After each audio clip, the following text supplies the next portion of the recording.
Hello students, welcome to SKT online classes.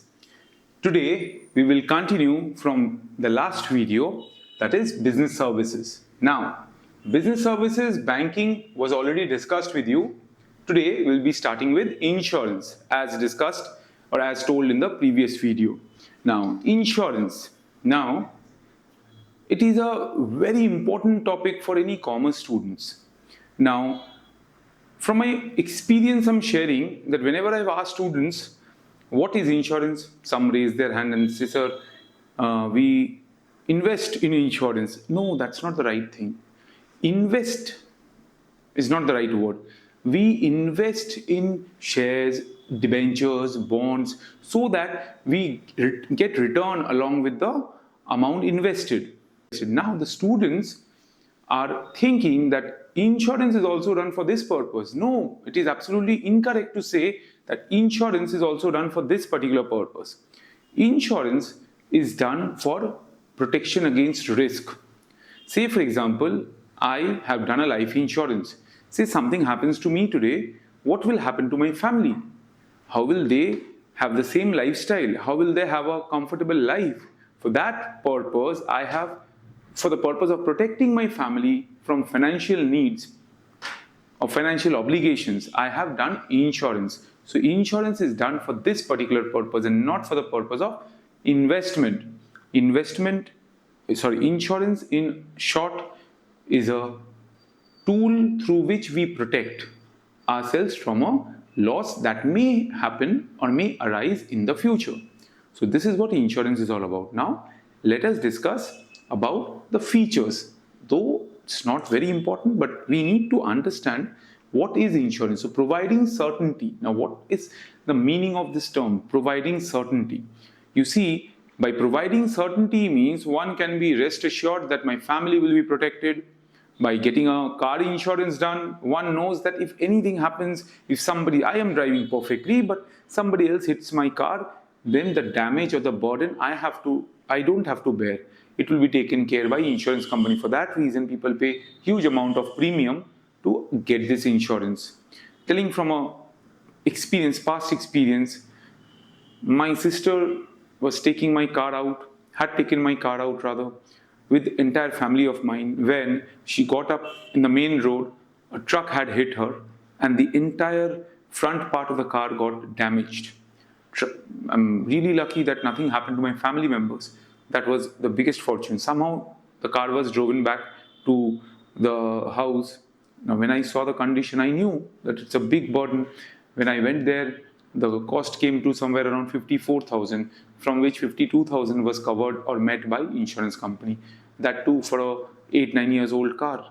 So imagine for a brand new car, you don't have to pay anything but the settlement charges in case of motor car insurance. Just an example, students, for you to understand that insurance is actually helping you to meet your risks, to meet the losses that may happen in future.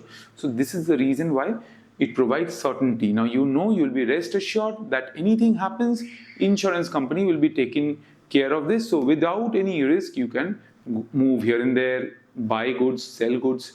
So for business, for life, you will have a certainty. Next is protection. Now protection against risk. The same thing that we have been discussing. So insurance helps us to protect from any kind of risk that may arise in future. Now risk sharing. How is the risk being shared? A certain portion may be, like just an example I gave you. Sometime what happens, like in case of an old car, 2,000, 3,000 rupees still I had to bear. The rest were taken care by insurance. No problem. After 10 years, after 12 years also, they will take the risk. Say they will be bearing 60%, I have to bear 40%. It is still better if any kind of accident or something happens to the car which gets damaged by say rupees 1 lakh, loss comes. So 1,60,000 will be covered by them. Now by paying a premium of around 10-15,000 rupees, if you get a coverage of 60,000, it is beneficial for you. So this is risk sharing. And the last, assist in capital formation. Now by this point, what do we mean? Now when, suppose I'm paying health insurance, say I pay around 1 lakh, sorry, not even 1 lakh, it's 10,000 rupees every year. Now, general insurance is subject to 1 year expiry. Say within a year, the insurance will get exhausted. Again, you have to renew the policy.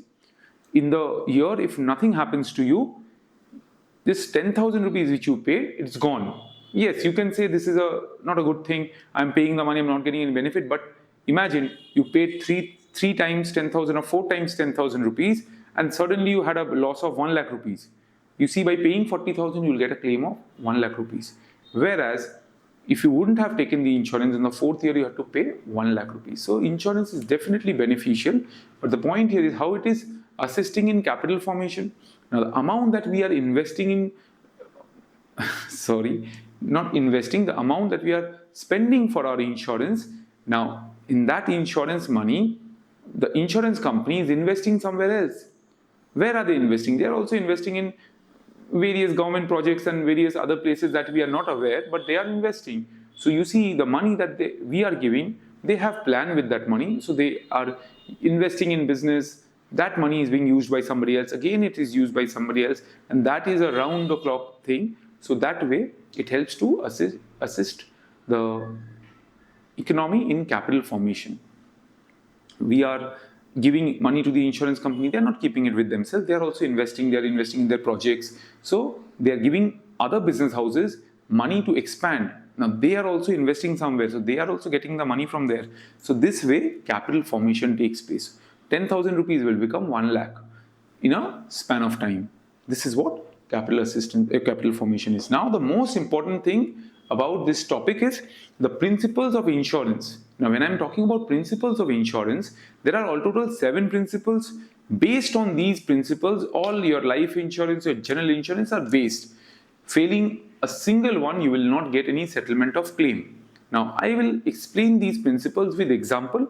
If you still have anything to ask, any question, any specific case, you can put your questions in the comment section and I'll get back.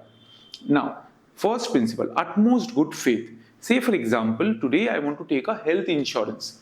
I've contacted a insurance company and I said that I want a health insurance for such and such money. Alright, say 5 lakh rupee will be the annual policy, like annual coverage will be of 5 lakh rupees. So every year, if anything happens, I'll get a claim of 5 lakh. For that, the premium comes around, say 15,000 a year. But they asked me, sir, are you having any kind of preemptive disease? So I said, no, I'm absolutely fine. But I lied to them. I did not tell them that I am already diabetic. I'm already having a cholesterol problem. I did not disclose these facts. Now, once I don't disclose this fact, now suppose due to certain other reason also, I am admitted to the hospital and there's a bill of 3 lakh rupees. Now I know I have insurance worth 5 lakh rupees coverage, so I will try to claim the insurance. But all the testings and everything will be done. So based on the reports, when they will find out that this person has a medical history of diabetes as well as cholesterol, they will not give me a single penny based on this principle, utmost good faith. Because I did not disclose the fact. What would have happened if I would have disclosed the fact? Would insurance company not given me the insurance? No, they would have given me the insurance. But they would have charged maybe 25,000 or 20,000 or 22,000. The premium amount would have been increased. Why? Because of course, these kind of diseases will be prone to admit in hospital, or some kind of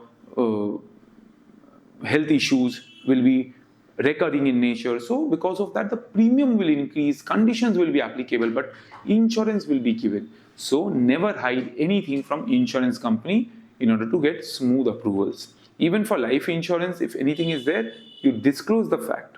Disclose. If you disclose, what will happen? The premium money will increase, but you will still be protected under the insurance. So this is what principle of utmost good faith is. Next, principle of insurable interest. Now, the subject that we insure must be of any interest. Say for example, me doing a insurance for my mother. She is my mother, acceptable. Me doing an insurance for my mother-in-law. She is my mother-in-law, acceptable. But me doing life insurance for my friend's mother, not applicable because we are not related. I am getting my foot insured. I'm a football player, accepted. But I am getting somebody else's child's insurance. I'm paying the premium, I'm taking the coverage. Not applicable because you don't have any interest in that particular thing. You are paying, suppose I am getting an insurance done of my friend. Now, if the friend dies, friend gets 40 lakh rupees. If the insurance company allows, I will be the first person to kill my friend and get that 40 lakh rupees. But if it is my son, my daughter, my father, my mother, I will not harm them because they are my blood relation to get that claim. So insurable interest means the subject matter which you are insuring must have interest by the person who is getting it insured. Say, I will give you another example.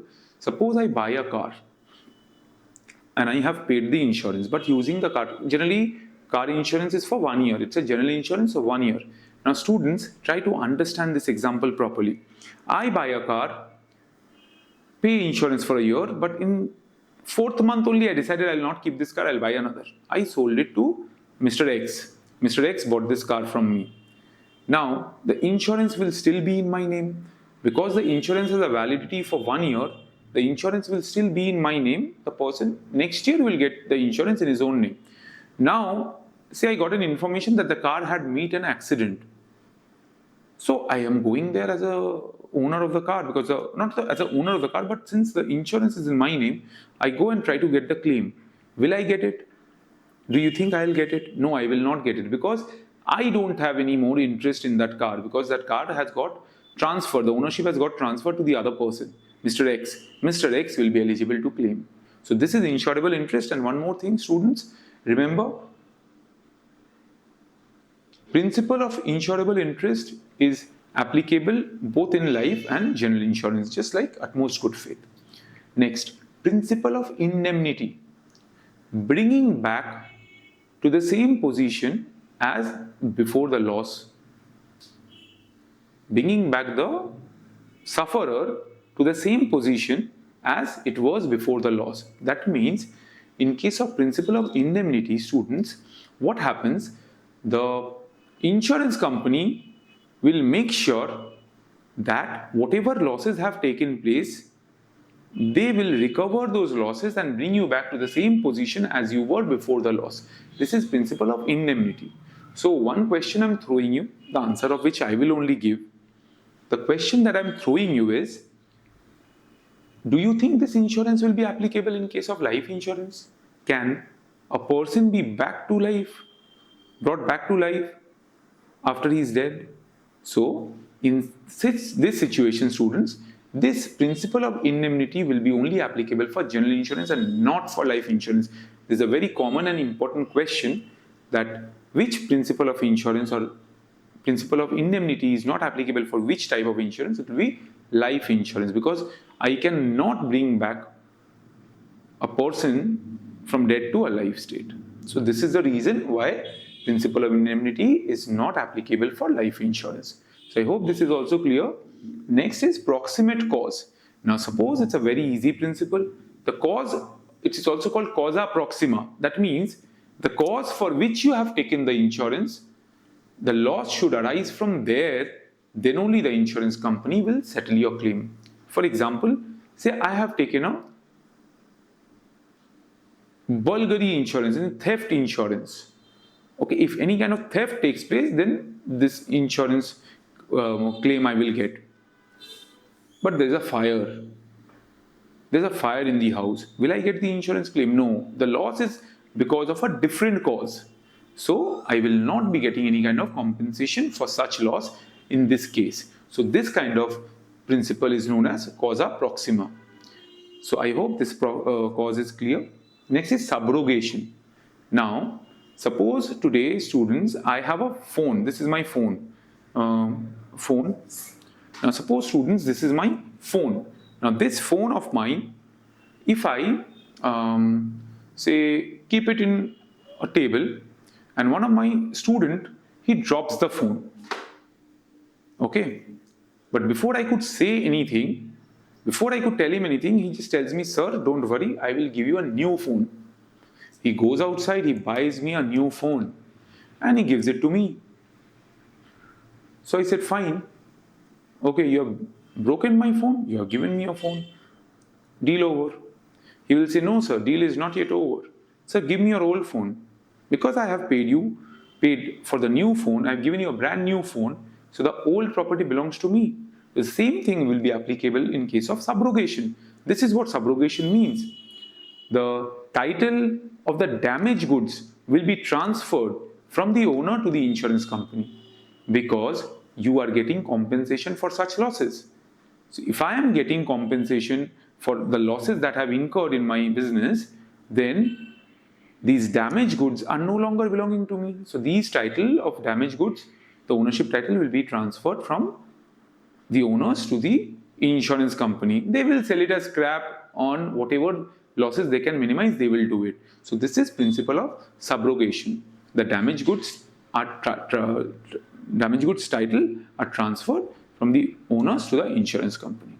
Next, we have contribution. Now suppose students, I have taken two fire insurance, one from A Limited, one from B Limited. One policy is for 10 lakh, one policy is for 5 lakh. A Limited 10 lakh, B Limited 5 lakh. Now, suppose there's a fire in my place and 6 lakh rupees have been damaged. Now, 6 lakhs being damaged means I cannot claim more than the loss that I have incurred. So 6 lakh is the maximum that I will be getting claimed. Now, I approach A as well as B and I tell them, give me 6 lakh rupees. They don't have 6 lakhs, so they will give me 5 lakh. This company will give me 6 lakhs. I cannot do it. The maximum contribution that I will be getting from both of them is 6 lakh rupees. So 10 lakh is to 5 lakh means 2 is to 1. So A Limited will be giving me 4 lakhs. B Limited will be giving me 2 lakhs. So my 6 lakhs are coming from both these companies. This principle is called principle of contribution. And remember students, one more thing, even indemnity or other principles, we cannot make profits out of insurance. The maximum loss or the maximum amount of insurance that we will get is either the policy value or the loss, whichever is higher. Or whichever is lower, I'm so sorry, whichever is lower. Suppose the loss is 2 lakh, the coverage is 1 lakh, I'll get 1 lakh. Suppose the loss is 1 lakh, coverage is 2 lakh, I'll still get 1 lakh. Whichever is lower, the lower of the two will be claimed by the company and no profit can be made out of insurance. Then we move on to the last part, that is mitigation. Now suppose students, I am having a business, I have taken an insurance, fire insurance. 5 years I am paying premium, okay. Now, there are certain rules, there are certain steps that one must follow in order to get a fire insurance. You must take precautions to prevent fire. But we have taken preventions. At the time of taking the insurance, we have installed fire extinguisher everywhere. But the expiry says 3 years. After 3 years, we did not change anything. The business is carrying on, it's going on. Wires, nothing we have changed. No socket board, nothing we have changed. Only it's continuing like the same way it used to be. Now, the loss has taken place. I have insurance, I'm not worried. I'll go and claim it from insurance. But when insurance verifies, they find out that all the fire extinguishers were expired, out of date. The wires have become old. There's a notice from municipality. All these things, when they find out, they will not give me single penny. Why? Because I did not take any step to minimize my loss. So mitigation principle states is that the insured has to take minimum steps to minimize the loss. If he is unable to do so, insurance company is not going to give the money. Suppose I know insurance is there had been a fire, say in the 3rd floor, 1st floor, 2nd floor, we could have easily emptied the furniture, the electronic devices, we could have easily taken out, but we did not do anything of such sort. Insurance company might not give me the money because I never took any steps and initiative to minimize the loss. So with this, principle of mitigation is also done. So all these 7 principles are done, students.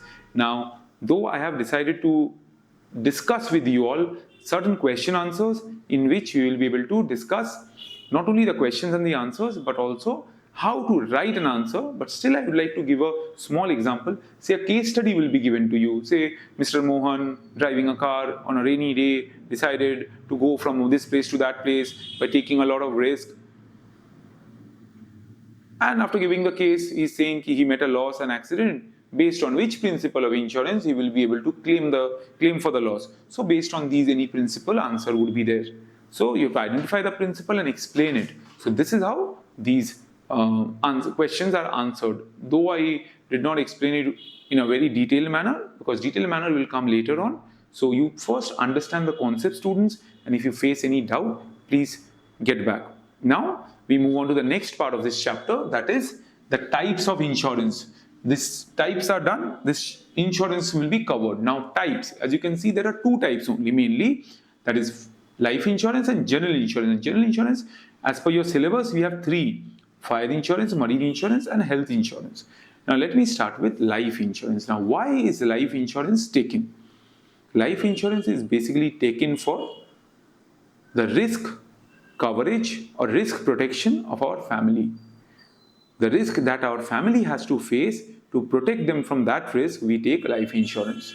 Now life insurance are of various types. Now let me tell you, students, insurance is not an investment. So we will invest, we will give the money, not expecting anything in return from the insurance company. Still we are alive. So such insurance were the initial insurance offered by insurance company. But there are many people. Let me tell you some real facts.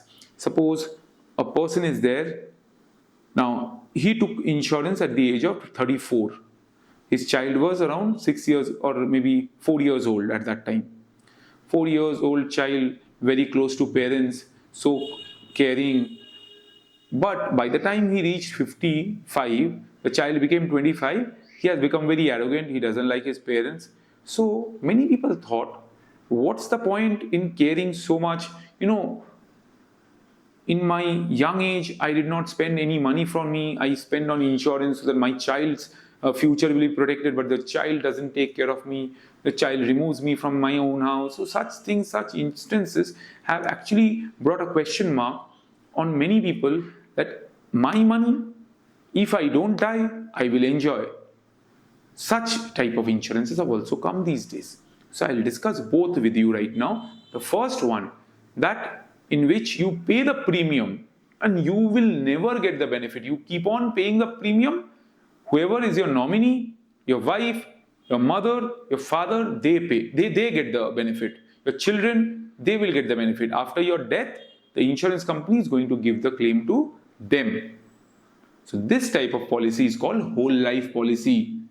Whole life policy is that policy in which the insurer keeps paying the premium, and on his death, his nominee gets the claim amount. I hope it is clear to all of you. The second one, that is endowment life assurance policy. In this type of policy, there's a limit. Say for example, a person gets an insurance at the age of 30 for 30 years. Before 30 years, if he dies, then the entire claim amount will be given to his nominee. But if he doesn't die, if he is alive for another 30 years, on attaining the age of 60, he will get the claim amount, or he will get a sum assured money from the insurance company. So basically, the amount will be given to the nominee or the person on attaining 30 or before or at the time of death, whichever is earlier. On attaining 60 or on having death, whichever is earlier, the person will be getting the money. So such type of policies are called endowment life assurance policy. So basically, the person knows that if he is alive till 60, he will get back the money that he has paid as premium along with some interest, and he will be able to keep that money with him. Because by that time, the children will also become self-dependent, so they will take care of themselves. He doesn't have to take care of them anymore. So these two policies. Next is joint life policy. Generally, partners in a partnership firm takes joint life policy, or say husband, wife together, they take joint life policy. On death of any one person, the other person will be getting the claim. Claim means surrender value as on that day. So this type of policy is taken together, and any person dying earlier, the other one gets the benefit. Next is annuity policy. Now, annuity policies are most common these days because, say for example, today I'm working in a private organization and there's no scheme of pension. So I get a policy like this that every month or every year I'll be paying around 2 lakh or 3 lakh rupees for a certain period of time. Now once I retire, so once I retire means at the age attaining the age of 60. Say from the age of 40 I started, I paid for 20 years. Now from 60 onwards, then as many number of years I am alive, I will be getting a monthly money. Say 30,000 a month I will be getting. Every month 30,000 as or till I am alive, I will be getting it. Say I am alive for another 25 years, I will be getting that entire money along with the total value of money. On death, my nominee will be getting. I repeat myself once again. Say 10,000 rupees or 20,000 rupees or say 50,000 rupees every year I am giving. For 20 years, I'll give 50,000 rupees per year. After completion of that 20 years, say on attaining 60, I start getting 30,000 rupees or 25,000 rupees every month. Every month till I am dead. And on my death, my nominee gets the total value of money. So this type of policy, life insurance policies are called annuity policy. And the last one is children endowment policy. Now you must be seeing in advertisements, there are a lot of children endowment policies. Basically, these policies are done for the education of the children, for the marriage of the children, for abroad studies, for opening business of the children. When a child is born, say for 3 lakh, 4 lakh rupees you spend and you get a children endowment policy done. On attaining 22 or maybe 23, the person when going for higher studies or maybe 20, 22, so 20 years later, you will be getting a lot of money. Say 4 lakh rupees you give, you will get 20 lakh rupees or 30 lakh rupees. So such insurances are called endowment policy. So with this, we cover up the life insurance. Now we move on to the general insurance. The first one being fire insurance. Now fire insurance, of course, you have already understood that there has to be fire, and if there's a loss, then the compensation will be received from insurance company. But there are two conditions for fire insurance. What are the conditions? Number one, the fire has to be natural and not man-made, and there has to be some actual loss. Say fire took place but there is no loss, insurance will not give you the money. And fire has to be accidental, not man-made. Like purposely, if I lit up fire just to get the insurance claim, I will be not getting any kind of claim from the insurance company. Next is marine insurance. Marine insurance is related to ships. Now, whenever there's a ship, suppose sailing from one place to the other, generally the cargoes are insured. Cargoes or hull. Hull means the ship is insured. Cargo means the goods that you are sending from one place to the other. So that cargo is also insured. And the freight is also insured. Freight means suppose I am sending some goods from this place to the other. So the freight, the amount of money for the delivery of the goods that I have paid, even that is insured. If anything happens to the ship, then I will get this money that I have paid as a rent or the fare of the ship, I will get that back also as claim from the insurance company. So marine insurance are generally of three types: hull insurance or cargo ship insurance. Then next is cargo insurance, that's the goods insurance, and the freight insurance, that the amount which you have paid, that also gets insured. And the last, health insurance. Now, health insurance is basically taken as mediclaims. You must have heard of common thing. Why?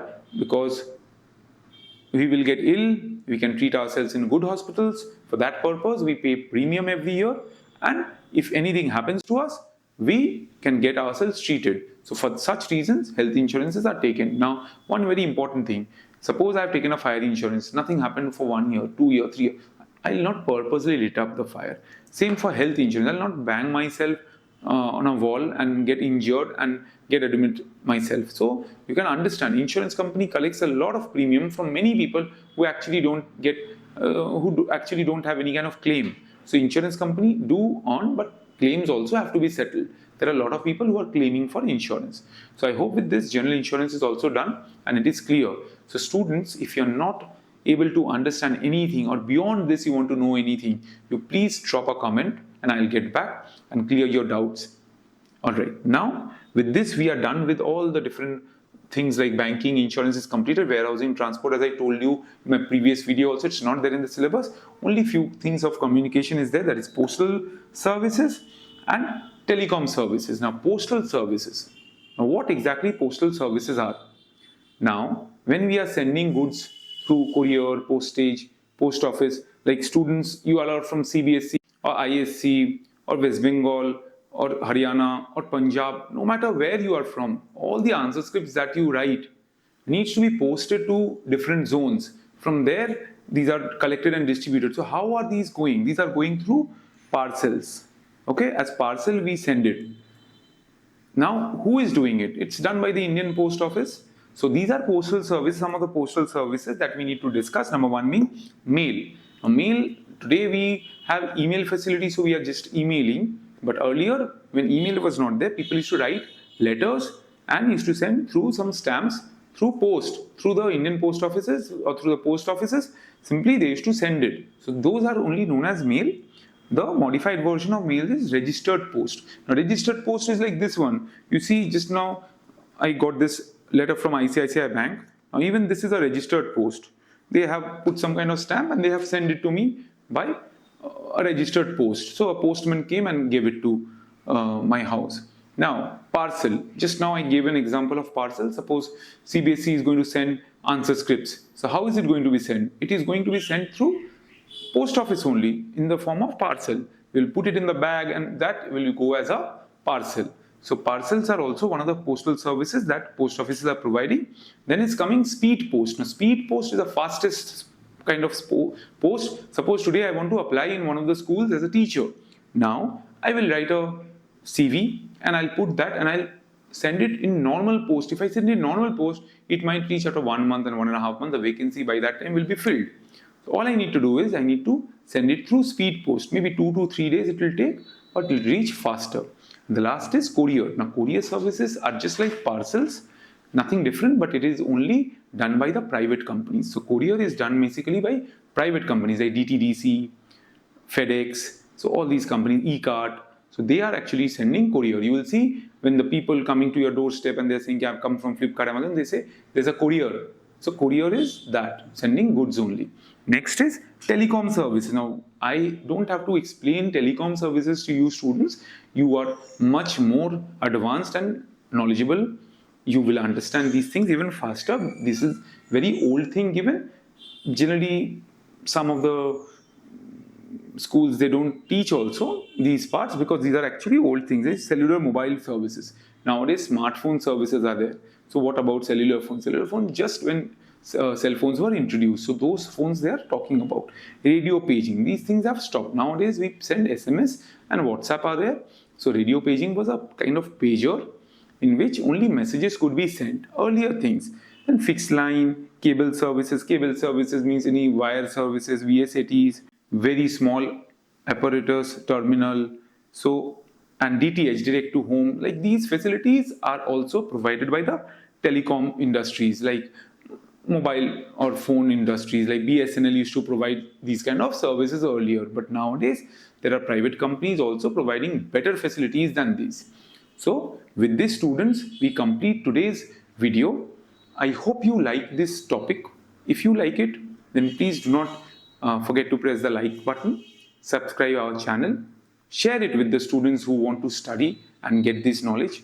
Remember, we are all doing this for your benefit. If you understand these topics, please give us a comment that we are able to understand so that we get encouraged and make more videos on various other topics. I am a commerce teacher. I am very much fond of these subjects and I am very much knowledgeable regarding this. So please feel free to share your thoughts and I'll definitely try to give my best. Thank you.